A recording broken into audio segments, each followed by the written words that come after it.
ازدiyên Efrîna dagirkirî yên ku çibûn li lalişa nûranî heca xwe pêk anîn vegeriyan şehbayê û bi rêwresmekê hatin pêşwazîkirin.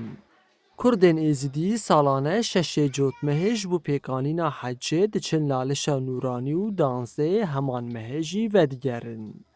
Dayîkên Efrînî yên ku ji lalişa nûranî vegeriyan, wiha behsa çûna xwe ya ji bo lalişê û girîngiya hecê kirin.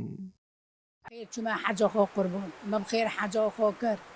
و هم ها قصال هم در کتنه چوک بره چه بونه یارم قصری عاف کنه و هی سالا که گوتی خود مرا گرد هم چون من خیر ایشالا هم حجا خو تاوون یارم و ماشاءالله اقبال گیابه و گی هرم و حجه ببینه و پیشا ببینه و پر حجا گو خوشه و پر هم کیفی نانی همچون طواف گیا طاوونانه هم قصری عاف که ای پیرا ای مریدا ای شیخا قربان همچون گیا طاوونانه و هم دخوازن سالت انشالله بخیر و بسلامتانه همه ازدی ما بخیر هرندسا حجا خواب کنانه Herwiha dayîkên Efrînî ji tevahî êzdiyan daxwaz dikin ku ji bo pêkanîna armancên xwe serdana laleşê bikin. هربو ام گرین ام فتلین لو ام چونه لول شاخو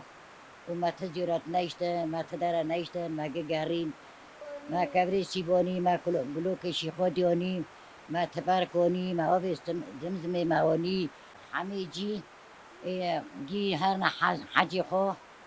و سرکفتن بن و خوش بن و اقبیل دیوبه هر نه حجی خو بکن و ساعتا گیو خوش ما برخی خوشر چی کرد آنها کاملتی کن بیه هم که خارنی چی کن مالا گیاه و ملت گیاه تی جمعه و ای خارنی کشخار چی کن Bi gotina dayîkên Efrînî wan li laleşa nûranî ji Yezdanê Dilovan hêvî kirin ku aramî peyda bibe û careke din ewlûwarê xwe vegerin û di nava hêminiyê de bijîn.